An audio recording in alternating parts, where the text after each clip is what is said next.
Don't say we never get better. Technical. Molly said yes. There we are then, see? Go.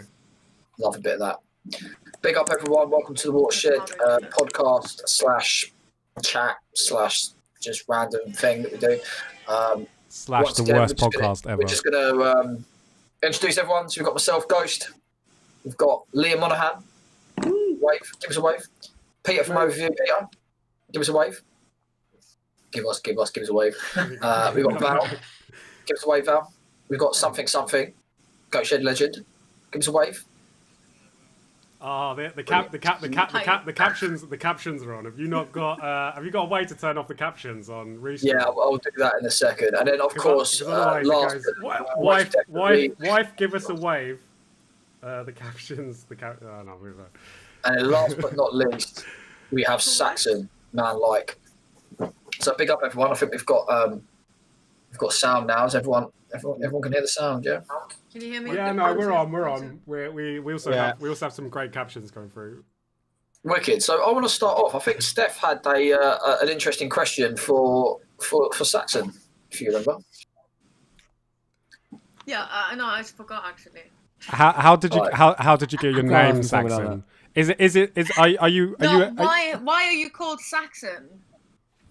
I don't know if it's that interesting a story, but it's a real story. You're a Saxon warrior. I am from the Saxon lands of Suffolk and Norfolk, where all the Saxon heritage is from in England. Saxony.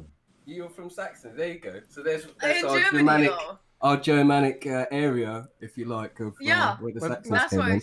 My dad was called Norman, so when my dad passed, and we used to, he passed on. So to me, it was a fun way to keep him going. You know what I mean? I'll be Saxon. You know what I mean? So it's a way longer story than that, but it's also fairly personal. But yeah, that's where it came from. It's about where I come from. And the coolest thing about my heritage from where I am, I used to love Saxon history and love going to all the different burial grounds. Have you ever been to East Germany then? Many times, yeah. Various places. Where to? Yeah. I've been. I regularly play for the Judge D and crew in Braunschweig, and as soon as I'm allowed to play there, that's going to be the first place I go back to in Germany. But they're not Saxony, you see. No, I didn't say it was Saxony specifically. I'm not exclusive to Saxon areas. You're now being tested. That isn't. I was like, are you sure that's in Saxony? Because if it's not, I can't play my tunes, man. I'll have to back out of this operation. But it's not. It's not to region. It's now just my musical entity. Yeah. It's not region specific as such. But it is a story from where I'm from. Because the first time I heard your name, I was like, I'm from Saxony, so. That's right. It's where I land. That was my first thought. Do you know what? Yeah. I read a book a couple of weeks ago. No way. You did? No, Adam. You know how to read. Great. Well, congratulations, buddy. You're making such improvements. It's called, was it on Audible? Was it on Audible? No. It was an actual book. But it was called, what was it called? The Quickest History of England. And I actually found out about the whole Saxon Germany thing. I didn't know that. So yeah. Can you give us an interesting fact on the Saxons then? System. I was like, you don't know where I'm from, do you, bro? It's not about the sound system. I'm from the land of Saxon. That's why I'm Saxon. But can you give us an interesting fact on the Saxons? Should I have like a special kind of thing to say? You what? Sorry. What's that? Who has a special? Who has a special thing I'd to love say? To hear your special with thing. Brexit now, should I have like a? Yeah, I don't know. Yeah, there was we're on the Brexit conversation already. Jesus, that didn't take long. Well, did you know they were offering people £2,000 to leave the country before July? What people? Like to go back to their home country. What? $2,000? Sign me up. Yeah, like to leave your whole life behind. Straight back to Scotland. Really though, to leave your whole life behind. You were like, oh yeah, those $2,000 I can really use to move to another country and to build a new life. How much is a fake life? $1,000? Split difference? I guess it does depend on where you move to, doesn't it? Because $2,000 in like Thailand is worth a lot of money. No, I mean like fake passport might cost $1,000. So you just get a fake passport and stay where you are. It wouldn't just cost $1,000, surely. Oh, it depends who you know. Some dodgy people, you know. Tonight. Speak to Pete. I'm sure he could pick that up. I saw you had a passport, mate. Who wants a passport? Come speak to my mates. So who has got any shows? Who has got any shows back then? You said you got a show in Germany then, Saxxon. When's that due to take place? Well, it was one of the ones that was cancelled just before the pandemic, so they are literally just waiting for the green light to be able to make it happen in Braunschweig. Okay. So Fluid Chamber, big up Benny, big up Judge D. As soon as we can, Big up. we're doing that. When's your first show back? When's my first show back? Yeah. Have you been booked yet? Well, that's a good question. Yeah, for a few things, and at the minute, I was already had plans for my year that didn't involve everything opening up, so I'm a bit torn. I'm like, I've got this year planned out for personal projects, music projects, and also I've like the last year has been so good for me health-wise that I'm not like ready to jump straight back in. So I haven't actually accepted anything beyond what's already in just yet because I'm deciding if I can take that on this year. I want to do less gigs now. How many gigs were you doing? How many gigs were you doing? You think like per month before lockdown? I was doing up to 6, up to 8. Some weekends a load in a weekend because I live in Greece. I'd come over and I'd do like a weekend or 2 weekends in a row, see some friends, and then come back. But that I didn't realise. I thought I was fine with all that. And then you look at a photo of me like just at the start of lockdown versus like looking after myself and eating healthy for the last whole year. It's like, oh man, that probably actually wasn't that good for me. So I don't want to get straight back into that swing. My music's getting better. My studio time's been better. So this year, I'm not in a rush to say yes to everything straight away. And big apologies to everybody I've blanked your messages so far. I've just been trying to work out. We're going to get a lot of people in the comments right now. I've already got a plan, and I like to keep to my plan when I make a plan, you see. So that's how I'm at for this year. Next year's a different story. But I'm trying to enforce all my good habits that I've put in place over the last year and also finish the projects I've planned and not just go, fuck that, I'm playing again. Screw all that stuff. I want to get all that stuff done. That's actually really interesting. Like you're saying about that, like you've gone from 6 gigs a month or like maybe even more and like living that life, you know, that like the pinnacle of what obviously people in the DJ scene, you know, as a producer. And then now you've obviously taken this time out and probably it's given you an opportunity to reevaluate obviously what you're doing and how you're going about it. I wonder how many people within the scene as well. I mean, do you think, is that something else you've also spoken to other people about that have had a similar kind of thing? Like, it'd be interesting to know. My crew definitely seem to be, the people I spoke to, very eager to get back out and play. Okay. To me, obviously booking flights and stuff to things to get cancelled seems absolutely counterproductive. And especially, I love playing music, but I'd rather at the minute set up some regular streams. I've got a couple of radio shows planned, rather than go to play at a sit-down event. It just doesn't turn me on. It doesn't turn me on the military aspect of it all. Everybody sit down! Stop having fun! That shit! You know what I mean? Not what I signed up for. I signed up for unrestricted fun. And if I can wait till that is actually allowed, it'll be much more like it for me. Do you know what I mean? That's what I'm into it. Big up, man. Otherwise, good outlook, man. Yeah, man, definitely. Yeah, I mean, they are a weird experience to sit down raves. I know what you mean. Like they do, it does sort of zap the fun out of it a bit. I was saying to Julie, the opposite of what I want people to do. Oh, what, the one we did in Southampton? It was good. I loved it. It was so good. But you know why it was good though? Because no one had been out for months, and for me, it was just really good to just sit on some benches, get pissed, and just have a laugh. But for me, running the event, I had to get on. It was the one after you, Steph, and I put Born on Road, and obviously all their songs are sing-along songs. I had to get on the mic and tell the crowd to shut up. And I was like, what? And I said after that, I ain't doing it. I'm just not doing it again. It's just, I'm telling people to stop having fun at like a Goat Shed event. That's really bad, like on brand and shit. And I just was like, what's the point? But I do agree with you. They were good fun. That one we had with you, Jay, and everyone, I think it's because it was great fun. Have you got someone? Who's got someone talk? Is that someone talking in the background of? Is that someone talking in the background of somewhere? There is someone talking. All right, tell him to shut up. Tell Julian to shush. We're live. We're live on the internet right now. Come on. Those are the voices in my head. I'm glad that was. He's having a meeting. He's having a meeting right now. Right live on air. Come on. And Saxxon they were just talking to each other, and then Adam and me were talking over you guys. This is what happens sometimes. Yeah, it's just Julian being really rude, isn't it, mate? Rude. Do you want to say hello to everyone, Julian? Come on. big up to Julian. Sorry. I send my deepest apologies. Hey Julian, big up to Julian at Julian Goast Bristol. There we are. Big up to everyone that is watching. We have got a few. We've got listeners in right now. Big up to Michelle. Big up to Jack Houston. Big up to Kieran K. Big up to Remy. Yeah, we got a bit of an audience in. If anyone does want to give us a share right now, that would be fantastic. If everyone here could give us a little share, give us a little push. We'll try and get some more people in and have some fun. Obviously, keep on talking about drum and bass and stuff like that. So, what has anyone else got any bookings lined up? Is anyone playing any social distance events? Got one booking. Yes. No, yes. Not yet, man. Go on, tell us all about it. Yeah, come on, Adam. We want to know. Oh, it's a Crack Night 4 event in Bristol. Day party 28th of August, I think. Bank holiday. Is that Bank Holiday August? Potentially, yeah. So it looks good. First proper gig that I've been booked on. Well, anyone's been booked on for a long time, so pretty gassed about that.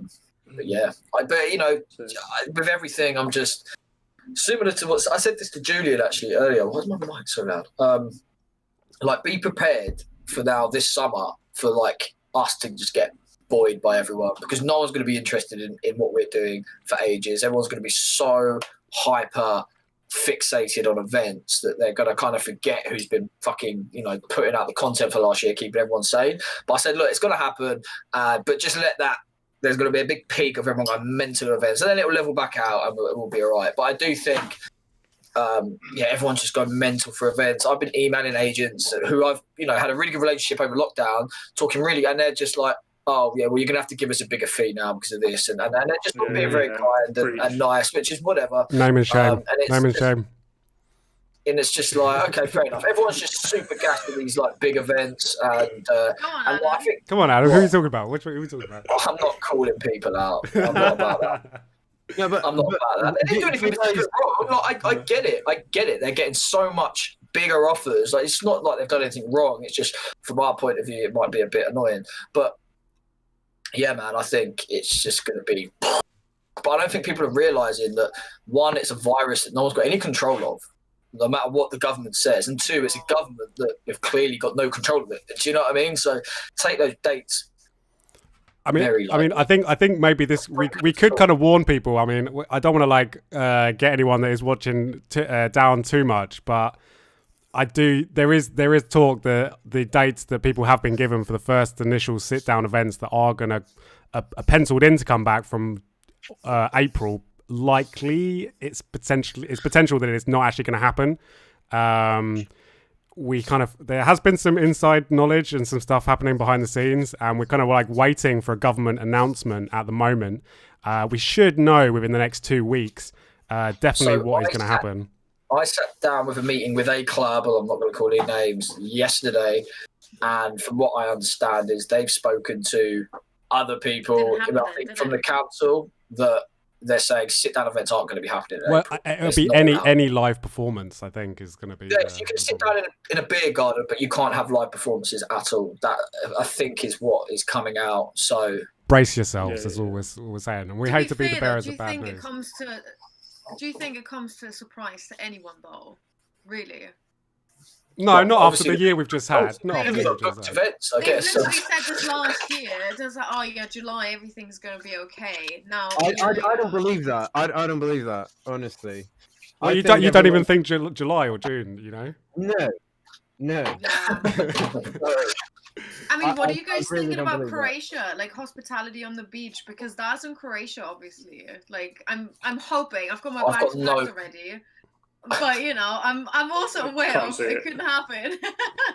If you're allowed out the country, I'm pretty sure it's going to be fine. You what? I said if you're allowed out the country, I think the countries themselves really want them to happen. One of the bookings that I am definitely doing is one right where I live called Escape 2 from Breaking Science. Yeah, definitely doing that in July, and I'm totally down for it. It's just a matter of making sure if the local laws have green lighted people coming into the country. That's what it's. But that's the thing, like, and then us being allowed to leave. But didn't that happen in Malta? Didn't Malta do the same thing? But when the shit hits the fan, they're like, oh, actually, that was a stupid idea. That's what all the governments are doing. I think governments are so desperate to get things going that they're making all these promises. And then actually, when people start fucking dying, they're like, oh, fuck, yeah, that was stupid. We shouldn't have said that. Yeah, I think that happened. Yeah, there's a lot of hope giving. There's a lot of hope giving going on in general. To stop people going crazy. Yeah, it is good. It is good, but just be realistic with it. Yeah, I agree.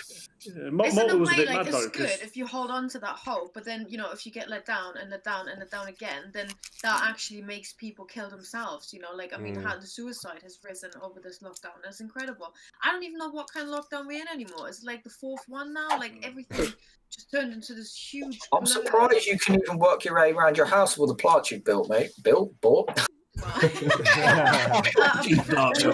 Plant sales have definitely gone up in lockdown. Well, we have DSP. Hey. Oh. Hello. Hey. How's everyone's evening? Good. We've just got on the topic of talking about how we don't think that events are going to be coming back, but we don't know. I think we were just getting off that topic. You don't want to bring it back again. Have to move away from that.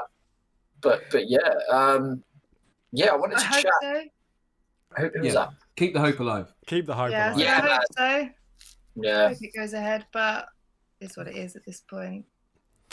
But I also feel like, it's like the trust of people, like it's not there no more, is it? Like if they're saying things over and over again and it's not going to happen, like who's going to trust the government anymore? No. I mean, the only thing is I would say about this situation, I mean, the government have said in July that they want nightclubs back open, but obviously this initial like April is just venue, like pubs. And because that's the thing, they haven't given clarity on it, and so it's not, arguably it's not. Trying to cover themselves, though. Yeah, maybe, but that's the thing, they haven't given the clarity, so it's maybe not.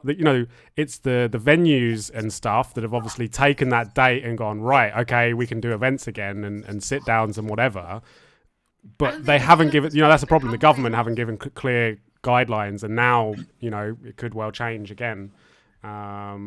I think as a promoter, like there's no sorry to cut you off. There's no festival insurance. Which I went for dinner with a friend of mine in Bristol the other day who's heavily involved with various festivals, and he was saying we looked at the budget as it was coming out, and he said like a lot will not happen unless there is some sort of festival insurance. And he works very closely with a festival that's probably about 1,000 cap down in the southwest, and they've already sorted their lateral test now, and it's about £7 a pack, and they've already got it. They're ready to go, but it depends on like. For someone like me who books venues and does dry hires, and he's like, well, when all this comes in, this lateral flow stuff, like I'm already spending $4.5 grand on a lineup, which is pretty much like, let's say all the money I have in the world. And then it's like, who's then going to pay for these lateral testing? Is it a venue responsibility? Is it promoter responsibility? Like, does that fall onto a ticket price? There's a lot. People are just going to be. Don't get me wrong. People are just going to pay whatever to go out initially. But like, even if you look at all the stuff in like Bristol, like Motion, all the big venues, everything's like 25, 30 quid a ticket. And then if you add in like an extra 12 quid on top for a test, it's like, where's that going to go? What is that? A 12 extra for a test?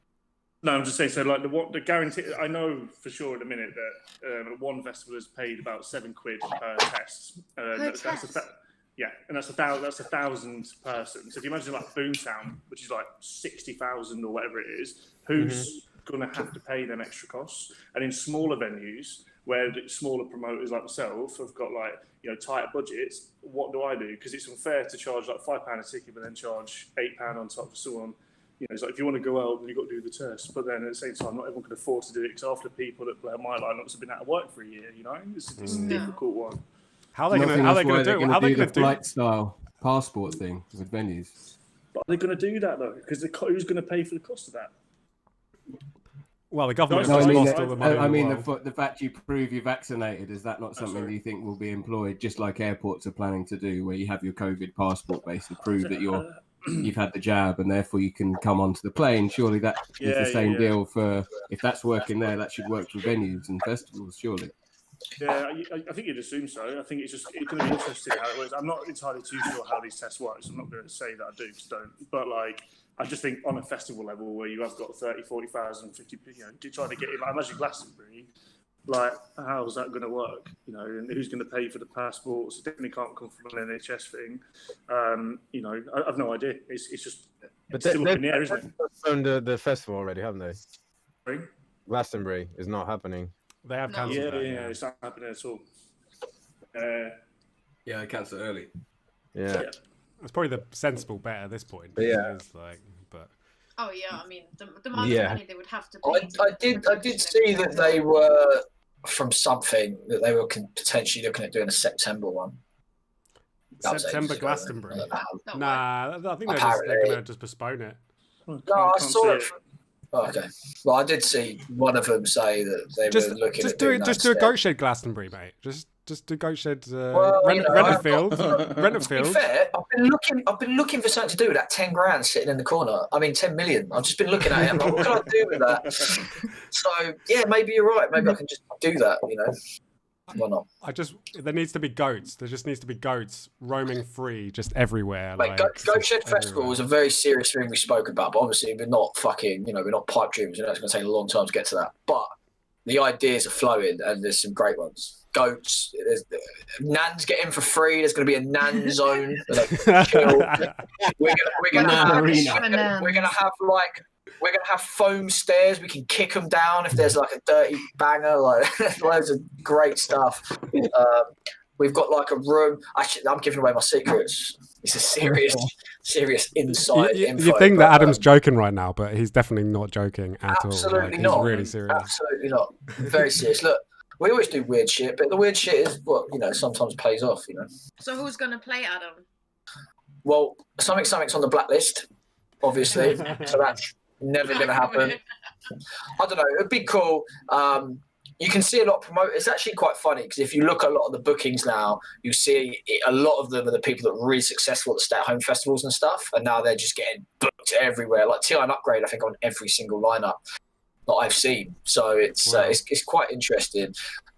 It's just a shame, I think, because we're speaking to like multiple clubs in multiple cities, and I think our event career is going to be really prosperous to come. But at the moment, we're dealing with really established promoters that have already got pre-booked like agreements with all these places that are owed a night. So it's really difficult to actually get in because there's all this stuff that was cancelled that's still owed to them, and we've got some stuff and we're working on it. It's just we can't get in. Like, it's not all pre-booked. Like all these festivals, all the lineups are done. They're just literally waiting for like a date they can go bang. So I think for us, we're just gonna play it a bit slowly, wait for this massive fucking crazy explosion of events to kind of level out, and then maybe come in with something a bit bigger when it's just a bit more of a normal world, I guess. Don't know. You'll do it. You'll do it, Adam. You'll do it, Adam. I think that's like a safe bet though. Like everything's so up in the air, and you can't guarantee anything at the moment. So best keep doing what you're doing, I think, and keep it as is a safe bet. It's not worth losing the money over. Power to the people. Losing lots of money. Yeah, that's not. Pete, you've been busy, mate, haven't you? Can you discuss anything you've got going on coming up? I know it's been difficult to get hold of you the last few weeks, which hasn't been the case over summer. Yeah. I mean, it has, like you're saying, like the last couple of weeks, it's like the floodgates have just kind of opened, and we have been quite in demand. There's a lot of people wanting to book us different places. A couple of people, we're playing. We're playing Grimsby. Going to be up in Grimsby, and no, I don't know where else. Just Grimsby. No, we're just doing Grimsby. Just Grimsby. Just Grimsby. And Norwich. No, we're not doing Norwich. Sick. No, we're doing Plymouth. I think. I believe we're in Plymouth and Leeds, and we've got a lot of promoters fighting over us in London at the moment. Bristol's happening. We're talking to people in Manchester and obviously Brighton, and it's all gone a bit. I was about to say, Pete, if you're not in Brighton, I'm not going to be happy. Yeah, we'll be back. It's just, again, it's just a difficult one at the moment, because again, the situation of the social distance things, and obviously the venues down here are a little worried about booking in too much just yet. And again, like Adam said, there's such a backlog of people, everyone wanting a night and everyone wanting to do a show, that there's a lot of competition at the moment. But yeah, it's been stressful. It's been very stressful the last few weeks. And it probably will not happen now. Apparently that'll be it. We'll just have like a fifth lockdown, and no, I'm not. Has anyone in the got a few people? Amy Wilson says, "Will there be a stay-at-home festival to mark the end of lockdown?" I wish, but yeah, I don't know about that one. But yeah, if anyone's got any questions for anyone, just fire them into the chat, and we'll try and keep on it and fire them away. Steph, have you've got some bookings, I believe? Yeah. Divulge. Yeah, I see that one on the beach. Yeah, I mean, I was booked last year, so they just I guess, It's just blasé. Are you hospitality? I mean, they still haven't cancelled it, mind you. I thought you were hospitality in the woods. I'm that as well. Oh, nice, big up. I've actually bought a ticket for that. You what? I bought a ticket for that. Didn't you? Oh, have you bought a ticket as well, Pete? Yeah, I'll be going on the Sunday to hospitality. What day are you playing? On the Sunday. Yeah. Oh, Saturday. See. Saturday. It's the better day, mind you. Oh, come on. What? Sunday's the better day, definitely. Saturday. Nah, you got Noisier is playing on the Sunday, and Waze is playing as well. So. I'm playing Saturday. Oh, sorry. Sorry, you're playing on Saturday. So Val, yeah, you fairly recently just put out a nice little project with Overview, as we know it. It was an EP. Yeah. Do you want to tell us a little bit about that and how difficult Pete is to work with, and how you'll never go back to Overview ever again? I am a challenge. I'm a challenge to work with. I am very demanding label manager. You have to admit, Mike, I did get you to do a lot of things, right? You're like, oh, Pete's messaging me again. What does he want? To be honest, most of it was quite easy. Yeah, we didn't have that many disagreements, did we? I don't think we had one. I don't think. There was one. I wanted to do a free download. You didn't want to do a free download, but I think that was it. Yeah, that was the one. Yeah, but yeah, apart from that, it was really easy to work with Pete. I mean, we've known each other for quite a few years now, so it was very simple. Actually. First EP back for a while. Have you got any bookings out of it as well? What, out of this one? Yeah. Nah, mate. No one's doing bookings from what I've heard. I mean, at least in Europe, no one's doing any bookings right now. Right. Pretty much from what I've heard. Yeah, it's just the old UK. We've got the vaccines going strong here. It's the one thing the government have done right in about. Yeah, man. That's the thing, because the vaccination, the whole vaccination thing in the UK is a lot more developed than for example, in Portugal and in Europe. I think Brexit was a good thing for that. But yeah, every other country. Fucking imagine if we were all wrong. Well, imagine if we were all wrong and Brexit's going to be amazing. We're all right, idiots. Yeah, man. You never know. You never know. Real hard. Oh, must be good. I'm gonna take my $2,000 and leave. Saxxon, mate, what about yourself, bruv? I know obviously you spoke about actually having a really good year in terms of mental health and look after yourself. What you did mention, you have some projects that that you want to complete before really taking on the events again. Yeah. Can you talk about any of those projects? There's quite a few, but pick one. Let's pick a couple. So the one that I'm working on at the minute is Uncle Brian, Mr. Brian G, my bro, has asked me to present a Chronic Rollers album. So cool. It's down to me to compile the tracks. I'm trying to come with a flavour of rollers that perhaps is missing. Yep. It's not following any of the paths of the rollers you'd expect. It's more of a true roller guy. So some of the tunes are nuts. I don't want to mention too many. One of the ones I'm really excited about is Mosey and Zero T on there. And a whole bunch of things. New school people, because Chronic is very much like the opening ground for V recordings. It's like the testing ground for new artists from Brian's point of view. So I compile the tracks, obviously running past Brian. So we're trying to bring in established V artists. I'm trying to do some collaborations you wouldn't expect and you haven't had before, and try and engineer some of those kind of collabs. But at the same time, bring through some new heat, some new people that are bringing some new flavors to this side of the drum and bass sound. So I'm really excited to bring that along.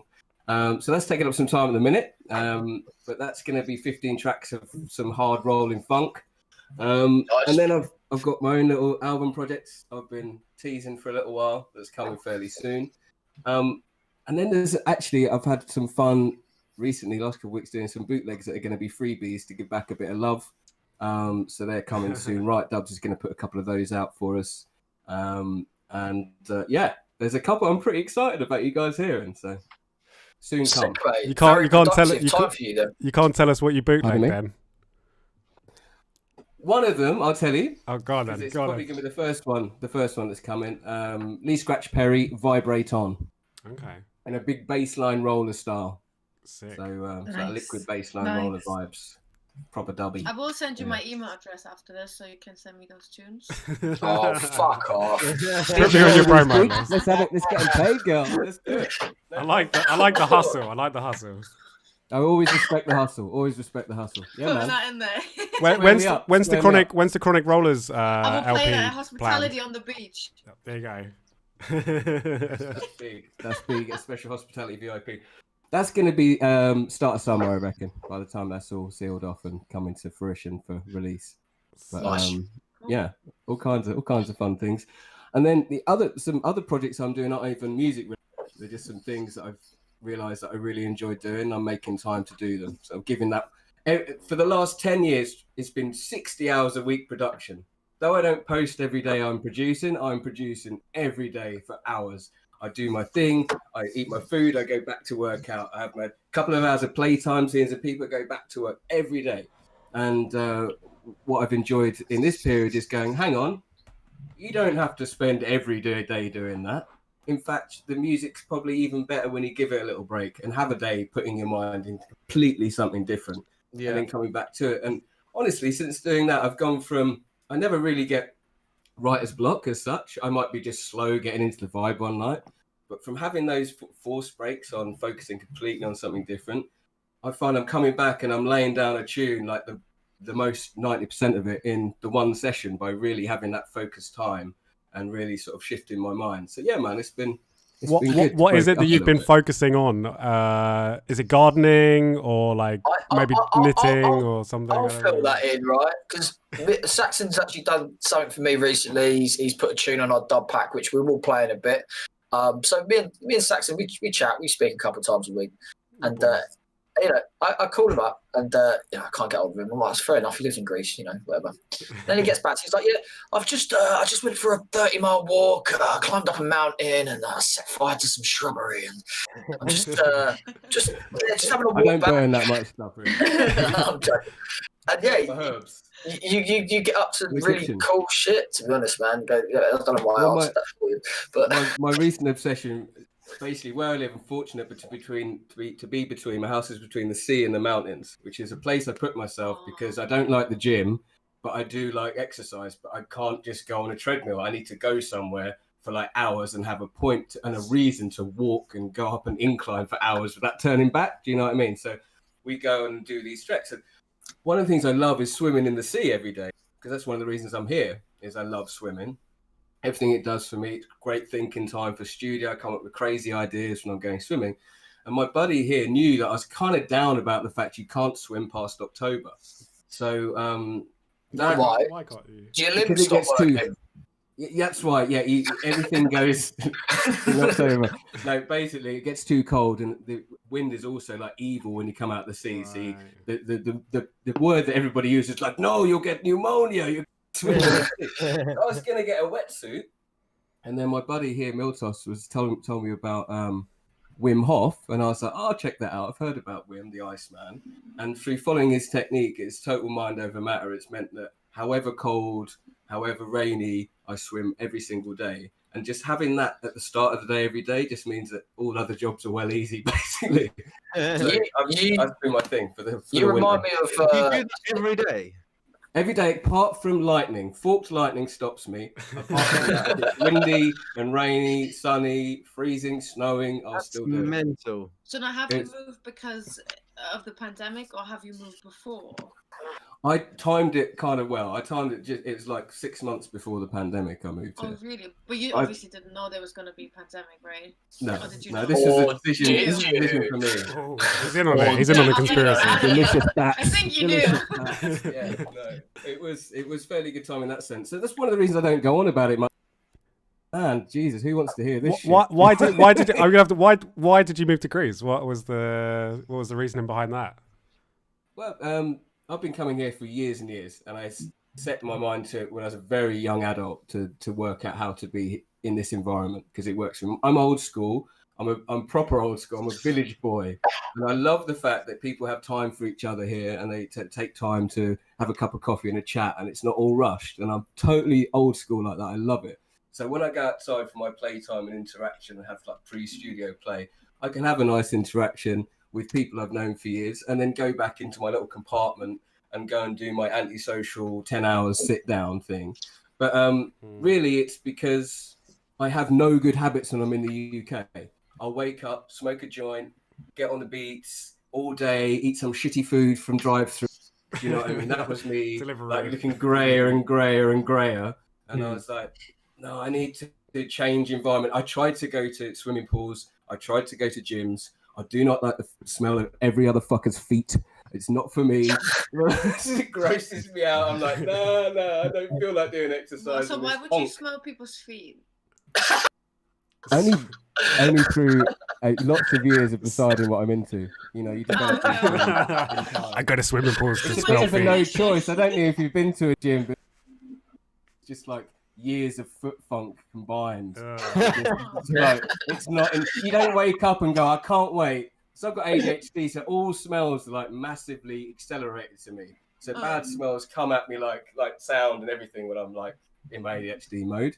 So for me, gyms are minging. It does not make me want to go at all. I've joined up many times and I'm just like, nah. So I need a natural gym, and I have my natural gym here. I do workout on the beach. I do my swims, I do my mountain treks.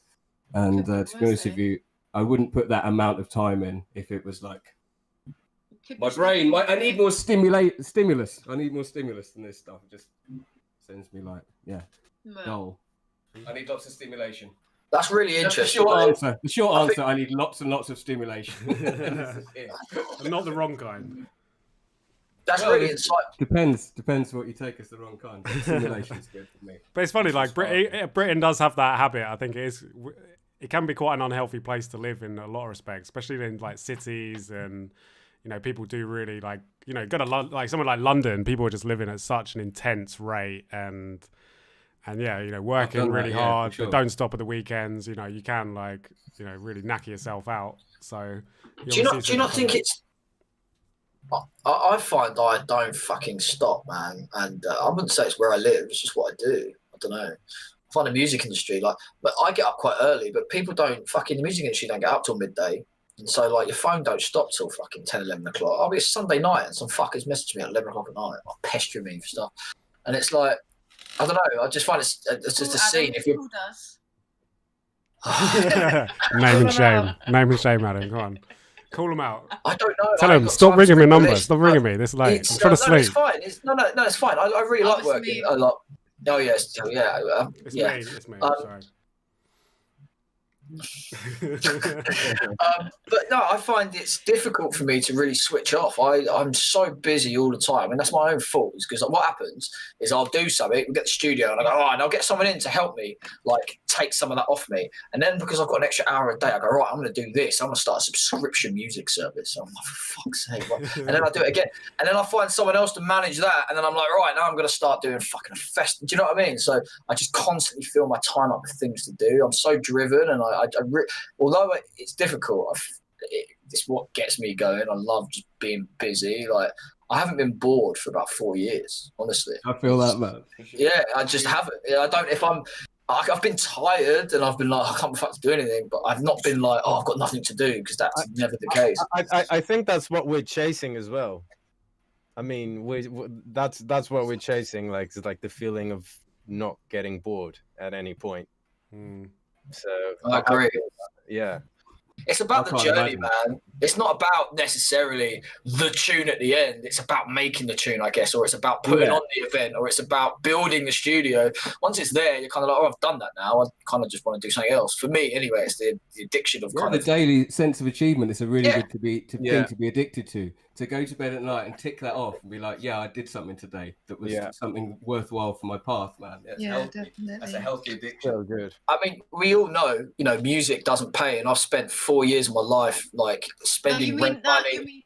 You mean drum and bass doesn't pay? No, I'm talking about starting off. Like, you don't drum and just bass walk does into pay. It music just depends really. on how far up the ladder you get. And so I've spent years being fucking broke, man. Not being able to go on holiday, not being able to buy clothes, just with this tunnel vision of making this fucking weird goat shed a fucking thing. And it got close. I almost stopped it before lockdown. It was like I had just had a baby.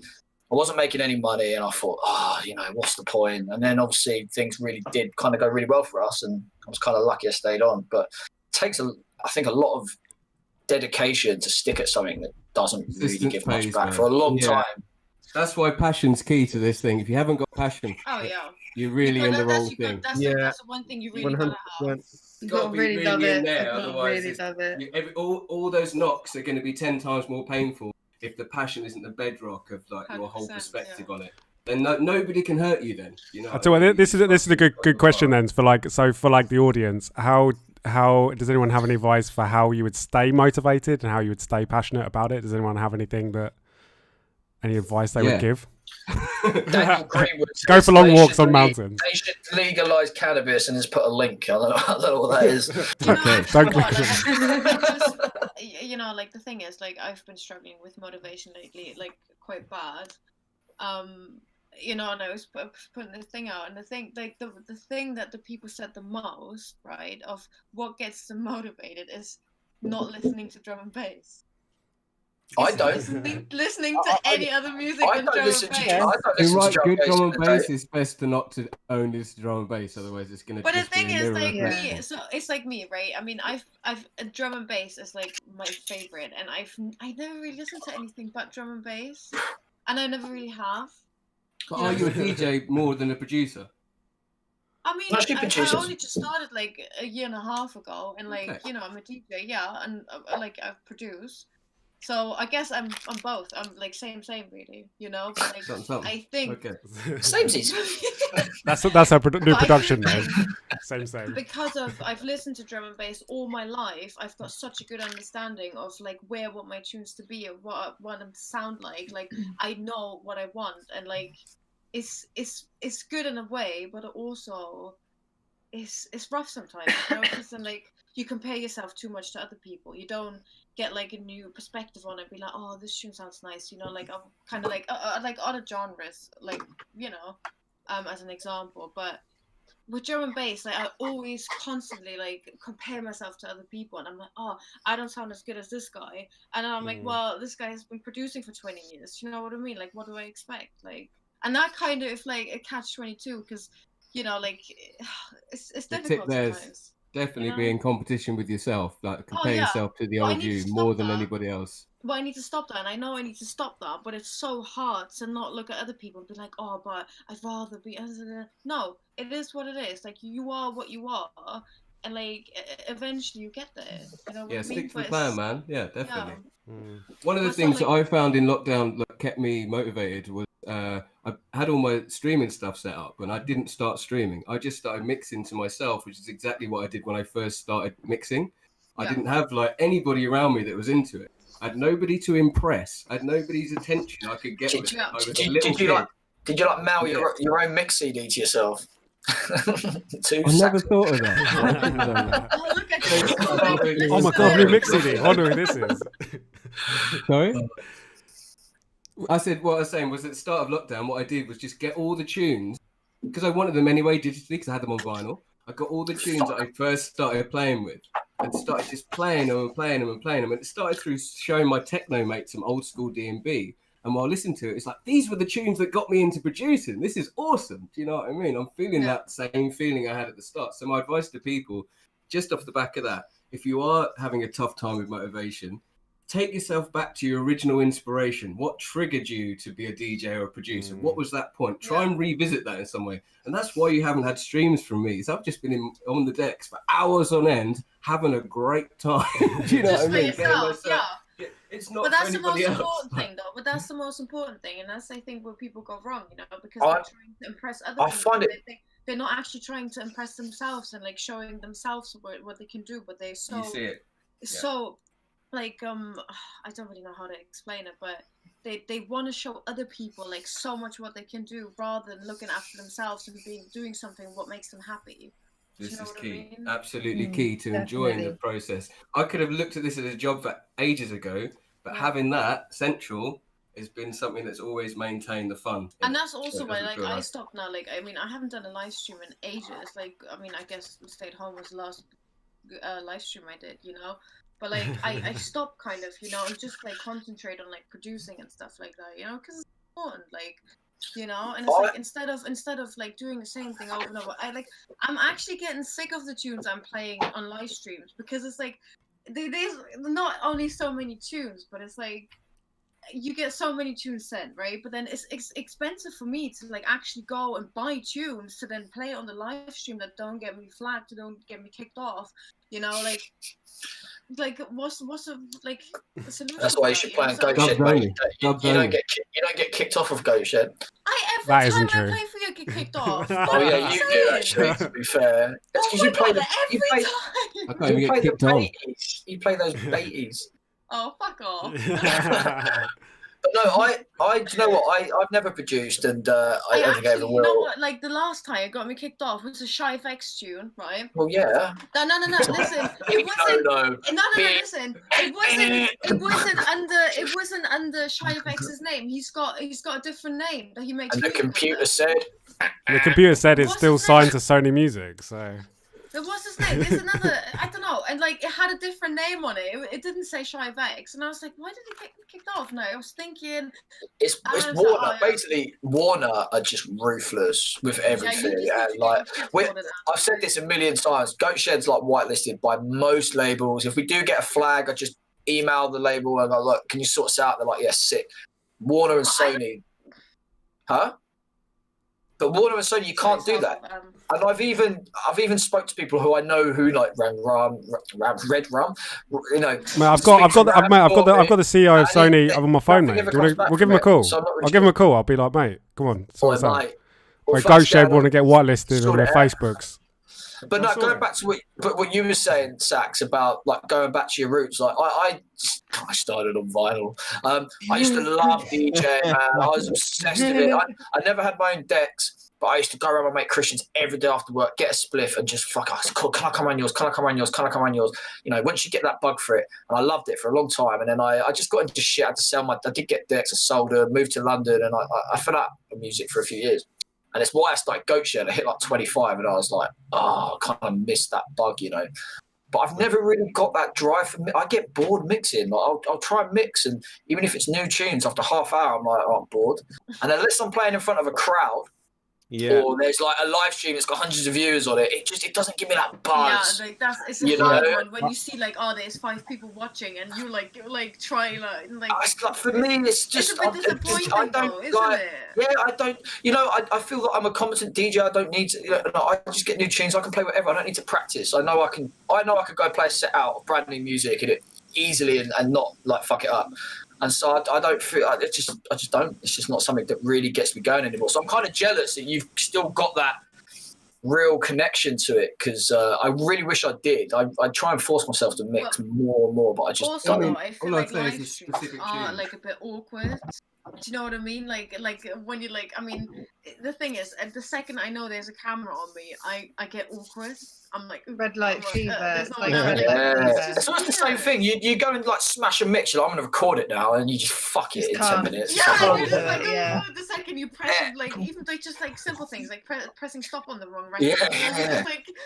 You're like, I would never have done that. And then when you're live, you know. Guys, that's kind of why I like the live streams, though. That's kind of why I like them. Like I'm more of a live DJ than like a recording DJ.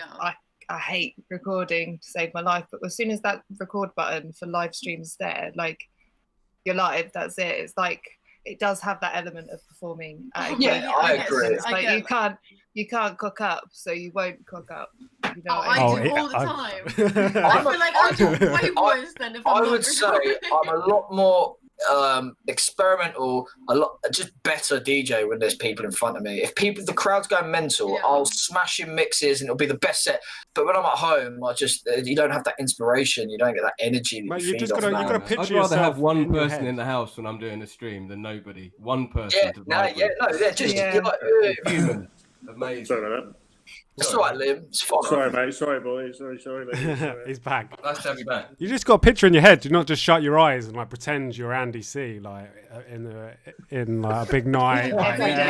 Every day. I'm the best DJ ever. Every day I do. Basically, before like COVID times, you definitely imagine the club when you're playing beforehand and thinking what tunes you might have on the pen. You'd imagine the club. But during COVID, it felt really stupid to imagine the club. It felt like I was lying to myself. Like, I just couldn't do that. So hence why it was more important just to really play tunes I was loving and buzz on that. Yeah, but the thing is, like, when you do like a lot of live streams, right, we really have to like be careful and get too kicked off. Then like you listen to those tunes so many times, like you get sick of them.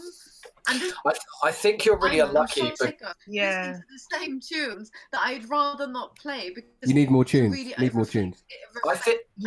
Have you got pulled from every single stay at home something? She has. She's the only one, literally. No, really. There you go. The thing is, Steph, I think you're quite unlucky because the music you really like and you push is quite intense. I'd say it's quite high energy, and it is unfortunately that sort of music is signed by the more major labels. Yeah. Whereas, like when I play a set, it's generally just minimal stuff and a few classics that I know. Stuff. Right, I literally cannot pretend I'm like really into it when I'm not. And I feel the second I'm like, I'm playing a tune that I don't like, you will see this the second I start playing this tune, and I'm just like the plants in the background start wilting. Right? I know. But it's difficult. No, I get what you mean though. I do get that feeling like. And it's like especially like you're practicing with the tunes, it does get like I like that tune, but now I've practiced it so much on the stream like when it comes to live. Like how am I gonna? Yeah, I do get that. Spark of excitement a little bit, doesn't it? Like people can see when you don't know exactly what's going to work, and they can see that you're buzzing. That you get, oh no, this is definitely going to be amazing. People can read that on subtle levels. 100%. And when you totally planned everything, it's like I don't know. Fuck it, I'm going to try it anyway. I find it even harder because people online are the worst. Like people would judge you on the tiniest thing. Like people would judge you on the hair you have. Like I don't want to say, but like people have said to me like nasty things, about my hair, and I was like, well, who the fuck are you? Like, what are you saying?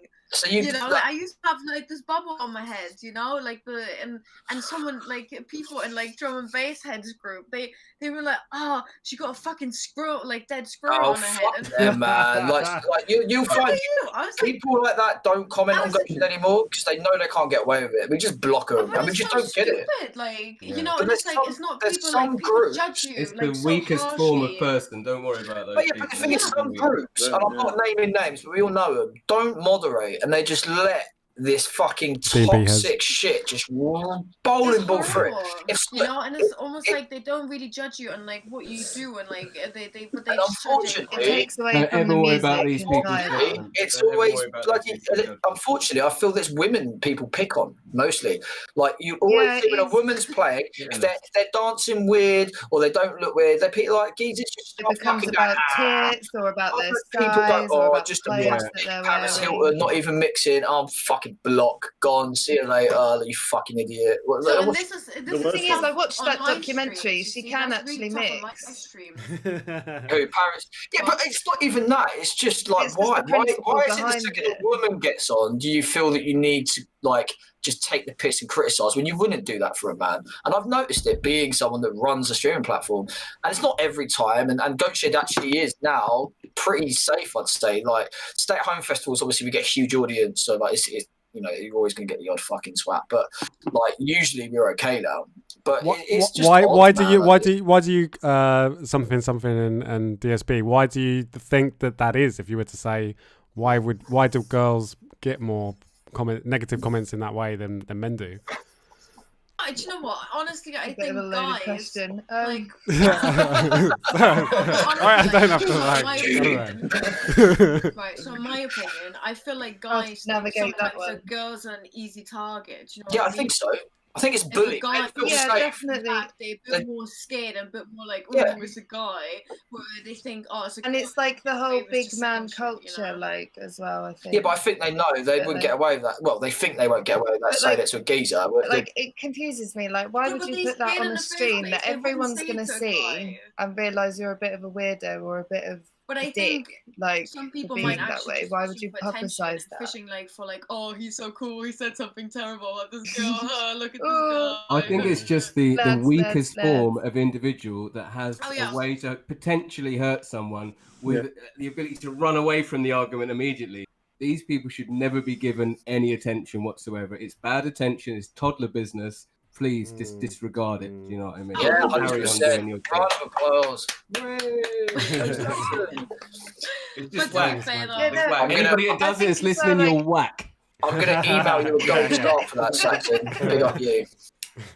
But yeah, no, you know, it's just something I did notice. But yeah, fuck them, man. Like, yeah, but the thing is, though, like, you know, knowing that kind of, like, you're really conscious about, like, what you do, like, when you're live as well, you know, like, you wouldn't just, like trying to be yourself, because you in the back of your mind is always like, oh, this guy's going to say this, and this guy's going to say this, like, oh, they're going to judge me on this, you know, like, there's a lot of judgment going around, but there's no need for it, you know what I mean? Because say, like, it's a live show, right?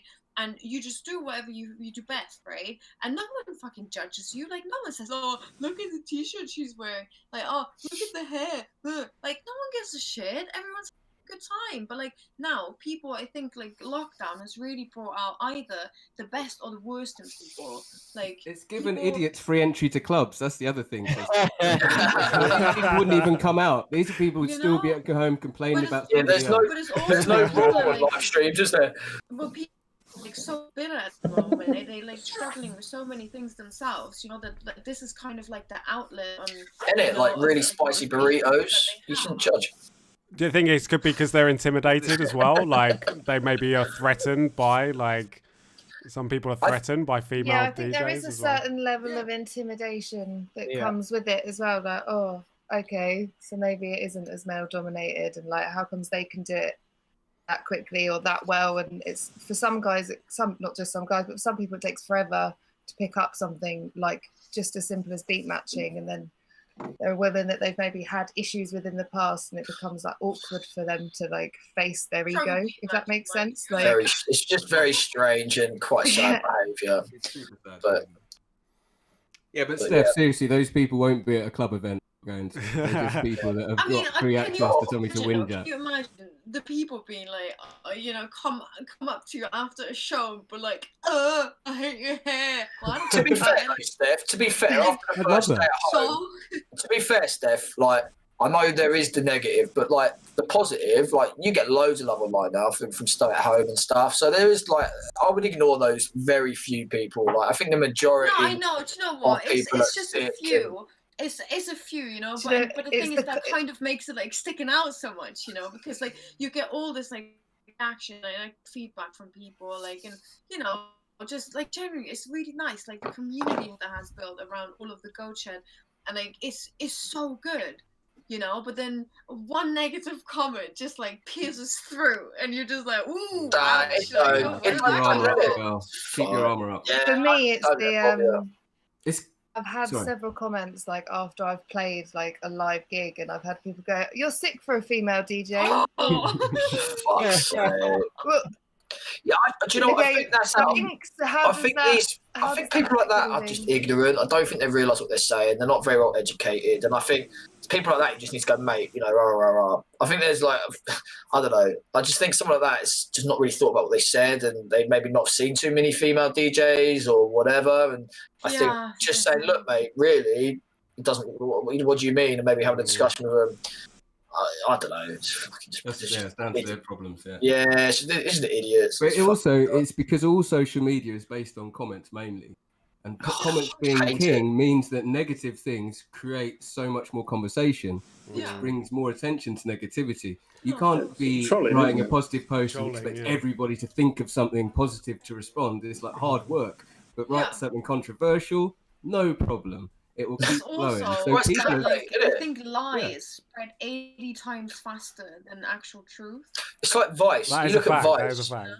You look at Vice, and it's like they used to be good Vice, and then I think they clocked on that if you post something really just controversial that you know everyone's going to hate, your article's going to do like a million times better. And it's true. Clickbait culture is a massive thing, isn't it? It is. We had ages ago when we tried out the blog posting before we've got a proper team on now and they're doing it really well. We had a young lady do a post about how the sound of jungle had really like re-emerged. And you know, it was an opinion piece and it all came from her. The seat just dropped. It all just came from her experiences at Boomtown. And these fucking guys were commenting, it's not fucking jungle. I've got all the jungle discords on Vine. And she was getting fucking, but it got fucking thousands of comments, thousands of likes. And it was just because people didn't think it is. That's what you want. And I said to her, I was like, "Can you write more articles like that?" But because they're, you know, but it's just weird. People love to moan. They just love to be like, "Oh, you know, you're wrong." Especially honestly, especially the pandemic. This last year, I don't think it's helped. You know, because people are struggling.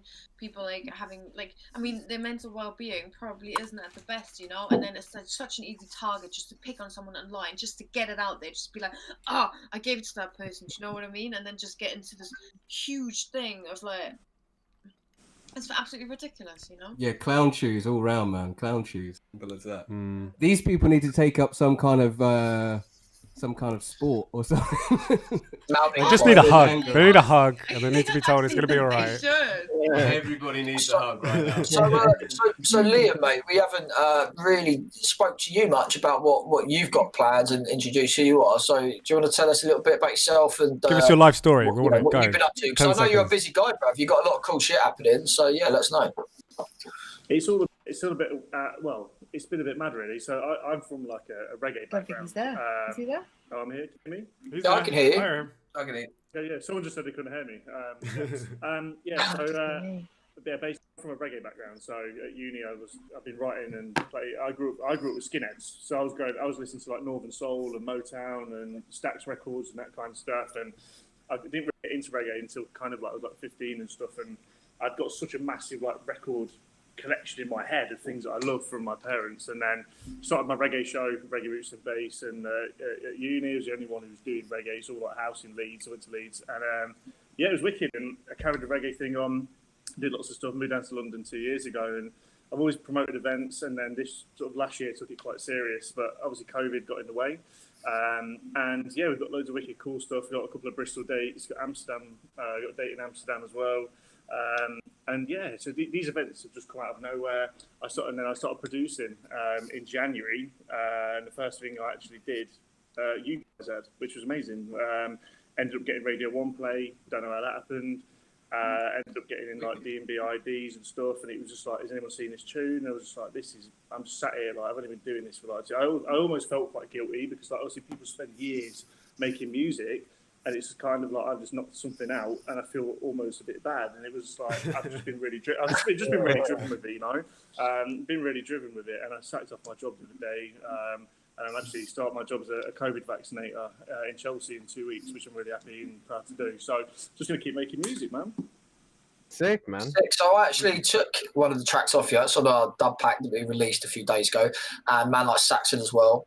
Done a little track for us. Should we give him a little play? Listen to some music. See what we got. Go on then. Yeah. So there's Purple Aura and there's the Girls Them. So I'm about to go live, everyone, and you need to join my chat.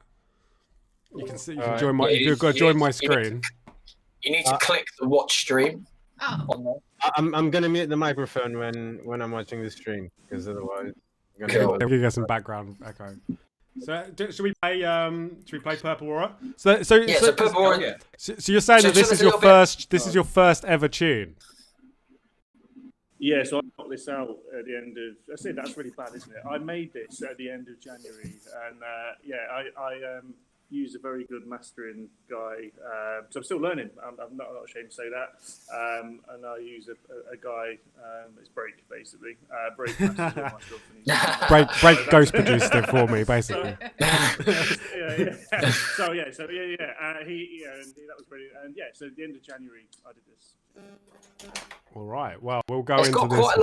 It's got quite a lot of reggae vibes, which I think, you know what I would say. I can't think of the word. Is that like? Oh, right, cool. Yeah, I really liked this one. I listened to this one the other day.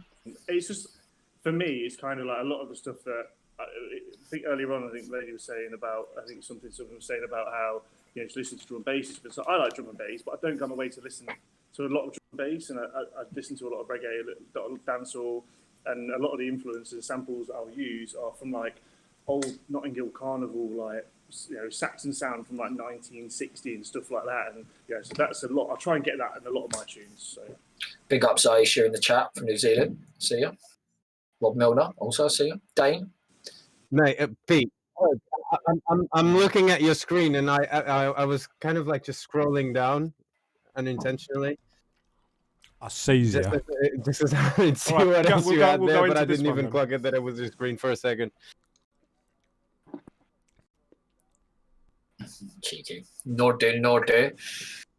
I've got a lot. Go into one. It's a Shed pack 00.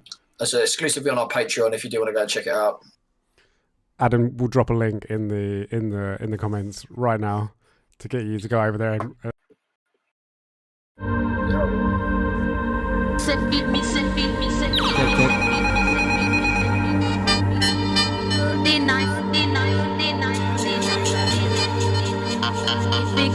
Everyone hear that? We're gonna play this.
I'm bringing it down. Wicked. So big up Leon on that one. If you're interested in getting that, head over to the Watershed Patreon. And then next, we've got Saxxon on, who made an absolute slapper for us. intense tune. It's definitely a rave tune for me. I can't wait to hear it on a big system. But yeah, let's play it. Filled with hope for the rave. This one filled with hope for the. You got any info, any inspirational tips on this one, mate? That you know, or was it? Yeah. Well, you talk. Also, very reggae influence. This one for sure. Yep. It's definitely coming from that. Wanted to have something that sounded like a true reggae track to start with, and then switch it to some funky D&B. I love the it's got like a hip hoppy intro. I think it's really cool. But yeah, let's play it. This is Girls Then by Saxxon. You can go get it right now on the Watershed Patreon. Go over there right now. Go give Adam your money and get some dubs.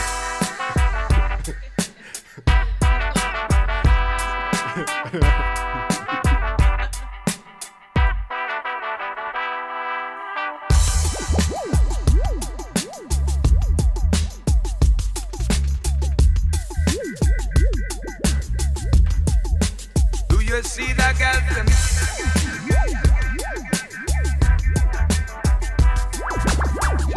They having such a nice night.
Sounds alright.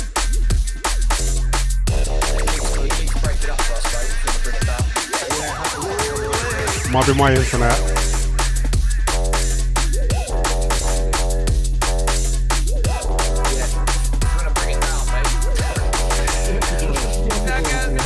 Adam, do you want me to bring it down, mate?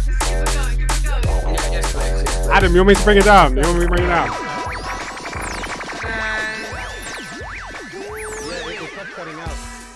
Yeah, it was cutting out pretty badly. It's fine. It sounds fine on Facebook. Really bad. It sounds fine on Facebook. Really? Like, Is it? Really choppy on my end. Yeah, it was on mine as well. Really? Yeah, it was on mine. Yeah. That's fine on Facebook. Well, big up the Facebook crew. Hope you enjoyed it. That's more what that's more what matters. To be honest, it's more about the Facebook crew. Peter, did you get my message? Yeah, I sent you a message as well. Oh shit. The dubs are starting to roll in. Yeah. We are allowed to play. Yes, we are allowed. Yeah, go on. Oh, I've got a few dubs being sent in. Oh, you did it on Facebook. Alright. No, I sent it to you on. No, I sent it. No. So I was talking to Mike. Sorry. No, I've got.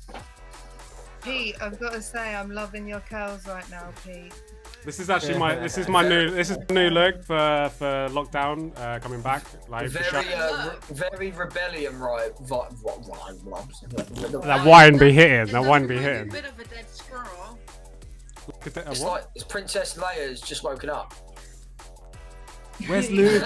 Where's Luke? Where is he? Help me, Obi-Wan Kenobi. You're my only hope. Star Wars, like what vibe?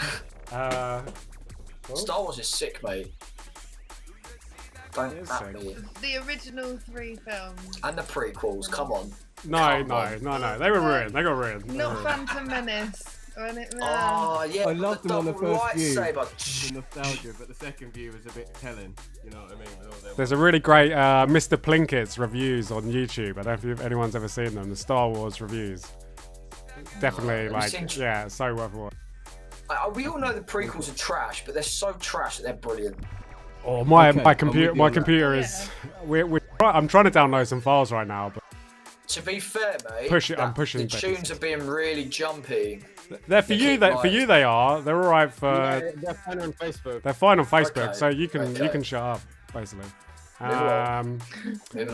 Moving on. But yeah, this is some pretty labor-intensive stuff I'm doing on my computer. I will finish the burrito. Finish it. I like it. I like both those. They're sick tunes. Proper like jungle vibes. Yeah, a bit different. Our first dub pack was all minimal. This one's a bit more out there. Dub pack 3 is going to be a bit of a mixture, I think. Yeah. It's nice to have a variety, though. You don't want to pigeonhole yourself. 100%. The idea was to do like each one would be different each month, but it just landed that the first 3 were minimal. But I think the next month we've kind of made it a little bit more varied. Should be good. Oh shit! I think the no, it's still going. We're still going. Yeah, pump those beats. Oh, it's the download. Oh, 81 minutes. Oh. I got 21 minutes though. We're talking about 21 minutes. Yeah. So we're trying to. It wasn't shocking. I've got a new one where I was offline and envy. Some technical minimal vibe, guys. We're going there already. I'll turn it down on the right. That's better. Nice. This is nice. This is this. This is Offline and Envy. It's coming out on Deep Within. Oh my god. Oh wait, it's down to 3 minutes. It's down to 2 minutes now. We're counting down. Oh.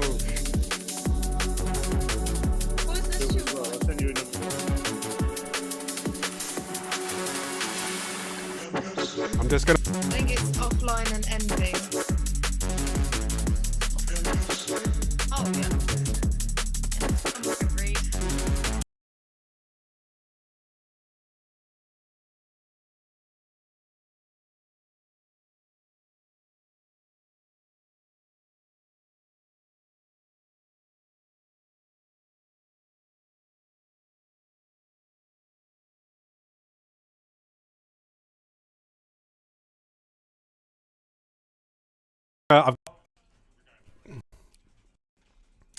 Yeah, this track is called Can You Say?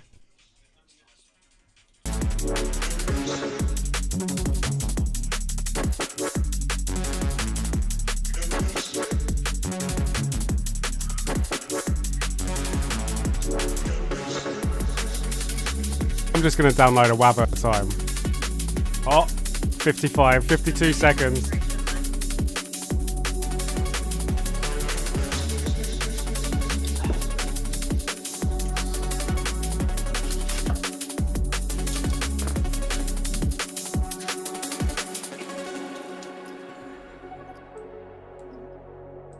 What's so funny? Just wonder if the chewing sounds were in the track or not.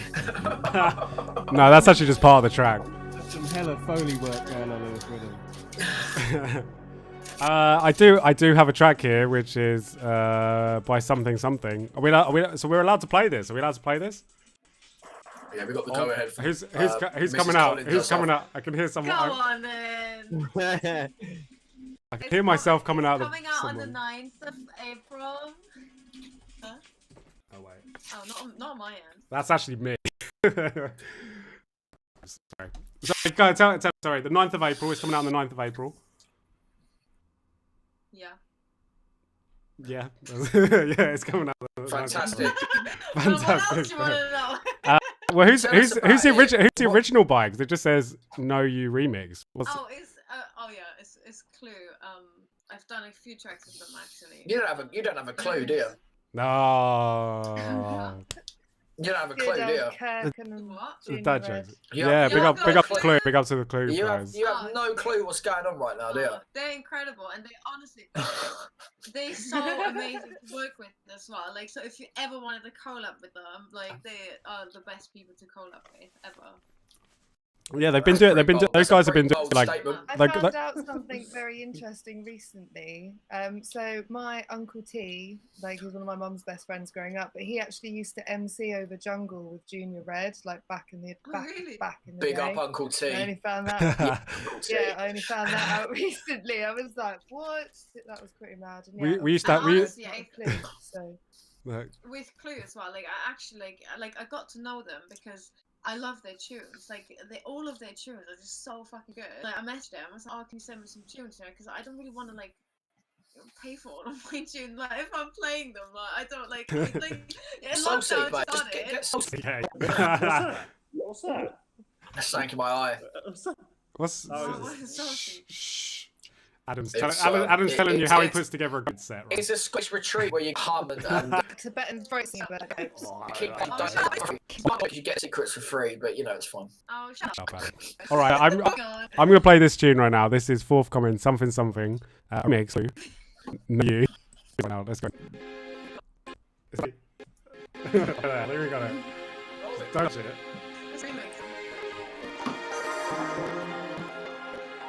Fun film. Proper. Yeah. Wanna feel how fast my heart would beat if you were close to me. I wanna show you, wanna let you loose inside my brain to see if you'd run or stay. I wanna know you.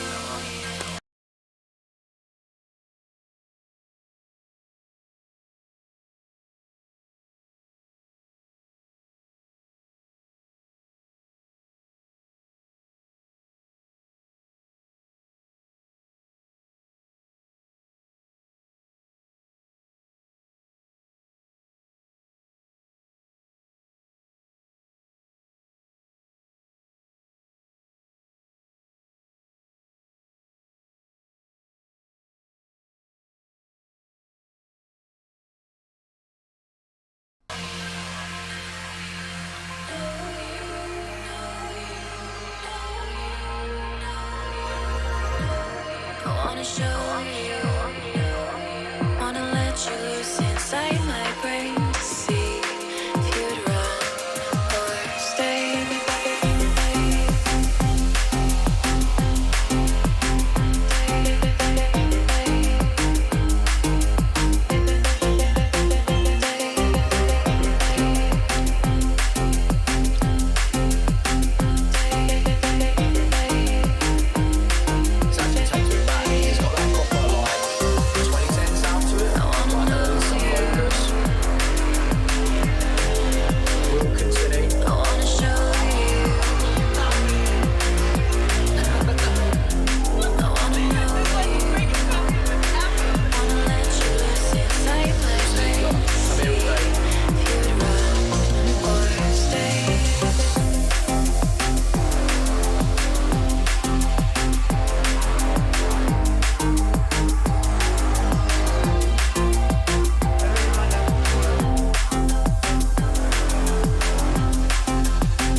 actually pitch it to UKF, so hopefully. Hey, UKF, if you're watching.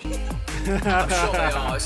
This is probably the best podcast in the world, maybe ever. So well, now it's been played on here. They're definitely going to put it on UKF now, like 100%. I heard Biden takes Wednesdays off from the Oval Office just to tune in. It's pretty important. We'll write an email to UKF just to put it up. Much appreciated. Oh. Cool. Big up, Steph. Fair play. Amazing. Yeah, I enjoyed that. Really sick. But the thing is, it's really hard when you like remix. I mean, this is my first ever remix, mind you, and like it's kind of difficult when you're like remixing a tune that already sounds like amazing. Like, what you gonna do with it? Like, I don't know. Well, you obviously did because you did it. No, it took me honestly. This took me forever. They sent this to me in September, right? And like I was kind of stalling. I was like, I don't know. And like I put it all into place, and I was like, I don't know. And like I have to. And so like I'm like, bam, it was done. That's it. It was finished. Fair play, mate. Yeah. Right. And the thing is that I've listened to it now so many times that I just don't anymore. Like, so we do. It, you know? Oh shit, occasionally we just like to ask everyone if each story on Facebook to be got any raid stories like me. like say names specifically, but just be like, yeah, you can do what the fuck you want. Someone I knew. Is it me? Someone I knew. Adam. This one time was just wanking. No, you going first, Pete. I don't have any. I do not have any stories. I don't even enjoy it. I'm not in. Wow. Asking me, I'm not a guest. I'm a host. This is the time to open up for Saxxon have some game stories, some rave tales. Yeah, go on. Here we are. We were playing at the Brixton Jam, and it was like a jungle night. And Kenny was on there, my buddy Ken, and we went out to the smoking area for a little after set, relaxing vegetarian cigarette, and the merry gentleman came over and was trying to like interact in our conversation. So like turned to him, up, and I was like, bro, do you know Saxxon? He's like, yeah. And I pointed at Kenny. I went, Saxxon. And he was like, whoa, nice one, Saxxon. Big up. I'm like, yeah, you know Saxxon, wicked. And then Kenny pointed to me and went, this is Kenny Ken. And the guy went, fuck off, don't you think I know what Kenny Ken looks like? As a short. That's pretty funny. Liam, you got anything, mate? Oh yeah, go on, Steph. She's like, no, oh my God, that's not yeah, we've got this. No, I didn't. Apologies. Right, I think does anyone think we should wrap it up? I think it's been really sick. I really enjoyed it. Anyone else got anything you want to talk about before we go? Or does anyone want to shout anybody out? Has anyone got anybody to thank or anything that they want to? It's my mum's birthday today. Mummy, if you're watching this, big up, Mumsy. Big up something's mum. Big up something's mum. Big up. Hold on, I'm gonna film. Hold on. Can you say something in German? Can we say something in German? I'm gonna film. Teach you something rude in German. I'll tell you what, if you teach us all how to say happy birthday in German, we'll all say happy birthday in German to your mum. Hold on, but I have to figure it out because I have to take my headphones out. How do you say it? How does anyone know how to say happy birthday in German? I think alles Gute zum Geburtstag. Has everyone got that? Alles Gute. Alles Gute. Gute. Zum. Gute. Alles Gute zum. Alles Gute zum. Zum Geburtstag. Oh, that last bit was tough. Alles Gute zum. Alles. What's that? I'm not gonna lie. Honestly, I feel if you say happy birthday, should be. Yeah, we'll all say it. We go. Alles Gute zum. What was that? So say the last bit again. Alles Gute zum Geburtstag. Alles Gute zum Geburtstag. Hold on, where can I write this somewhere? Oh no, I'm gonna Google it. I'm gonna get it up. Alles Gute zum Geburtstag. Come on. Alles Gute. Is that it? That's not easy. Yeah. Her name is Mia. So we got Alles Gute zum Geburtstag. That's her, because she's gonna record it. It's just have to get. All right, we'll count down from 3. All right. Right, 3, 2, 1, stag. Hola. Hey! Hip hip! Hooray! There we go. Well, that's a first. She's gonna love this. Oh, She's gonna be sorry. so happy. Glad we could help. There you go. Lovely. Well, really good, really positive. Yeah, big up. And big yeah, up, next Louise. week we've everyone. got man like Skibbity on. Big up Skibbs. And we've got Vision Obi, Joe Ray, we've got a few MCs is on. that him? I didn't want to say him, but it's that the who. Yeah, that's Skibber. Skibbity. only Skibbity. But he's on. We have actually got Skibbity on the show next week. Cool. Yeah, Skibber, Joe Raygun, Vision Obi, and High Frequency, who's the third person, is an up and comer, but I've known him for a long time, and he's got a track on the dub pack as well, which is really cool. And Adam, yeah. Are you gonna send me that dub?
Michael.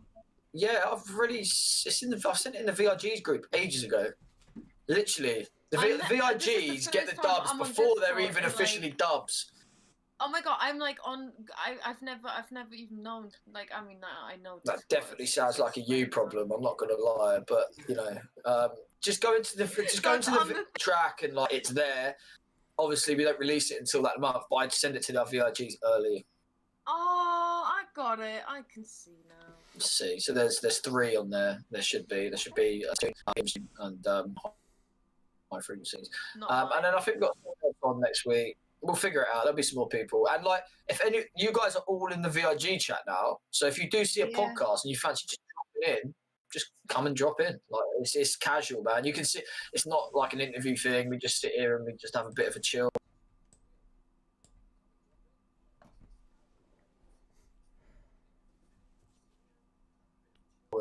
So what was everyone's favorite condiment again?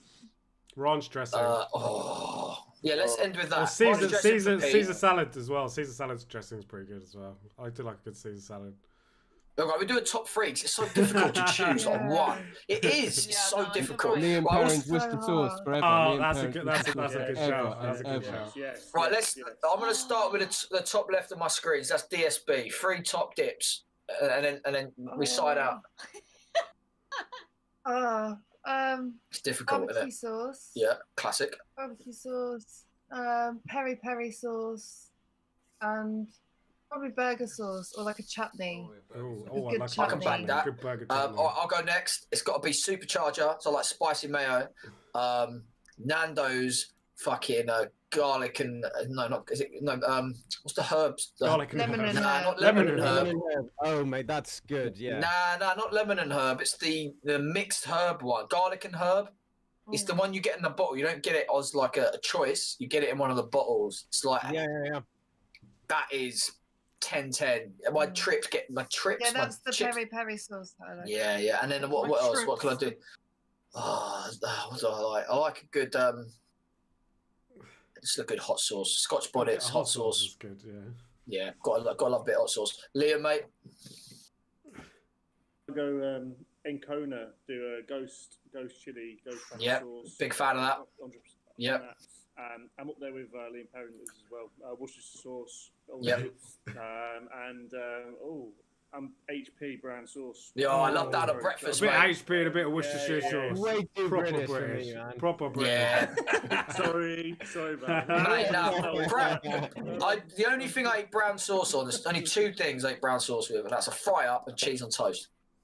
That's it. Can't But- stand it. Never liked it. Can't stand it. Cheese on toast, brown sauce, not Liam Perrin's. Right. Mate, Just brown try sauce. cheese on toast with Lee prayers. Fucking have them both. Do you know what I mean? Oh, Yeah, okay. I love it. Live your movie, mate. Live your movie. You I'm said you telling weren't you. going to swear before 9. It's almost 9.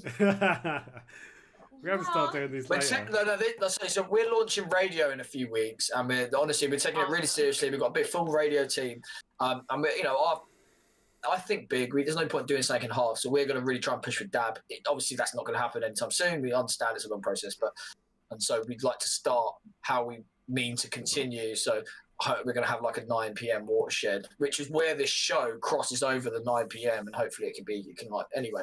But we haven't started radio yet, so I can You can say give all the fuck fucks I want. shit, whatever you want. You just need to use the safe word, people. Pineapples. Stop swearing. Pineapples. Pineapple. Right, come on, Steph. Dips. Top 3. I think I have to do a top 4.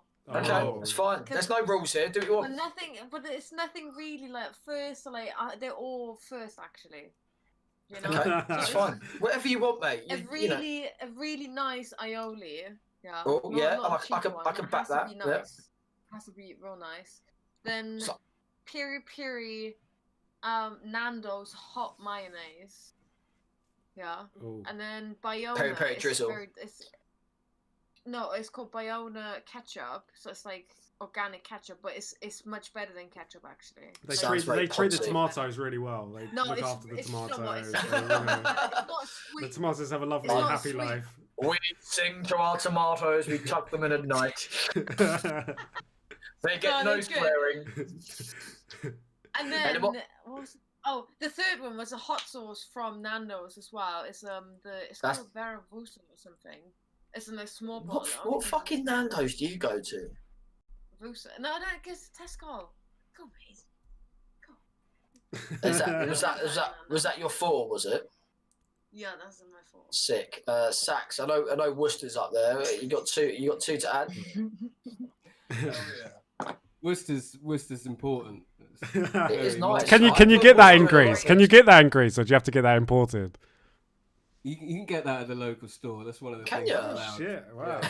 There you go. Can Let's you just see find sauce. anything Nando's in Greece? I think I've seen one Nando's sauce in one of the. It's not really my jam. I've only I can- eaten I in can- Nando's like 3 times ever. I can imagine a nice feta salad, but instead of balsamic, you just put in your Worcester sauce or whatever. Balsamic. Exactly. So it goes into a lot of things. It even goes into like the juice. Terrible thing to learn when I'm trying to be healthy. But one of the things I was missing was like a proper American style smash burger. That was the one thing I was at. Out of everything, like I wasn't hungry or missing anything. Everything here is delicious. Greek food's awesome. And my buddy always makes amazing Greek, like proper traditional Greek food for me. So what can I make for him? Yeah. So actually, a bit of Worcester sauce and a little fish sauce in with the burger juice. Yeah. You marinate the meat in. Banging. Is Anyways. fish sauce counted as a condiment as well? No, I think it could be. It's a season. It's not It's a a condiment. season. Nah, It's a man, that season. shit is rank. But Fish you sauce only is use a rank. little dash of it. You don't taste Yeah, but that stuff. yeah, It's a you little put dash. it in. Oh, it's You put it into like make flavors pop. You wouldn't dip your chips in it. It's a catalyst. Yeah. Yeah, man. I think actually now, after being here this amount of time, that extra virgin olive oil counts as a sauce. Yeah, man. You know what I mean? Like, Oh, mate, I love olive oil. That stuff goes a long way with a little oregano mixed in. Yeah. And then my dirty pleasure is salad cream. Salad cream in a jacket potato and a bit of tuna. Naughty. But it's a rare thing. That sounds pretty adventurous, mate. That sounds very English. That's the only English thing I eat right now. I only eat salad cream with one thing, and that's a cheese and onion sandwich. It's weird, isn't it? Yeah. That's banging. But I won't eat it with anything else. I have these weird things. Right, Pete, come. What we got? I think I do like a good Caesar dressing. That's a good sauce. Probably hot sauce. I don't know what you'd say, and mayonnaise. You can't go wrong with mayonnaise. No. You've got to say what hot sauce. Hot sauce comes in. Well, no, because you can get so many hot sauces, and they're all just fantastic. Some of them are terrible, so you need to let us know. Well, I've got these hot sauces at the moment. They actually they look like a dynamite stick, and they're actually like 6 hot sauces or like 7 hot sauces, and they're all different flavor. You got like a chipotle one or like a garlic one. There's just so many great hot sauces out there. I can't narrow it down to one specific hot sauce because there's just so many good ones. Sorry, I'm not going to give you. Bit of a wet flannel, you, isn't it, mate? Sometimes. Bit of a dry lunch, Says you struggling with a burrito. Almost finish it, actually. 2 hours later. And Mike, go on, give us your top 3 condiments. Sriracha mayo, chipotle mayo, 2 types of mayo. I love mayo. And then garlic mayo. The other night, I was literally just watching a TV series, and I was like, I'm bored, and I just went in the kitchen and I just made homemade mayo just for fun. This literally happened, man. How do you make mayo? That's a question. So you get a egg yolk, yeah. Yeah. And then obviously you need to stir it a bit, and then you start adding olive oil, but you need to be continuously like stirring it, and then it starts creating like it kind of like blends in with the yolk. And then you've got mayo. That's it, literally. Egg yolk and olive oil. Salt, pepper, and maybe some vinegar as well. Yeah. Okay. There you go. Mike's mayo. You can pick it up right now. There you go, man. That sounds pretty. I'm not going to go there, but I think we can all. Yeah. Anyway. Was that it? That's just 3 types of mayo. Mike was just mayo. And mayo. Awesome. That was 3 types of mayo you just said, wasn't it? No. I said two types of mayo and pesto. Pesto doesn't count. That doesn't count as that's not condiment. Mate, you can drizzle pesto over something. Mate, anything bread and pesto. Mate, anything can be a condiment if you're brave enough, including Mike's mayo. Right, cool. No, honestly, I think that's it. I think we are past 9 o'clock now, so I think that was actually allowed. So we have passed the watershed. We actually have said. Damn, we weren't supposed to swear till now. No, we weren't. You just said damn as well. You could have just gone fuck. We weren't supposed to swear.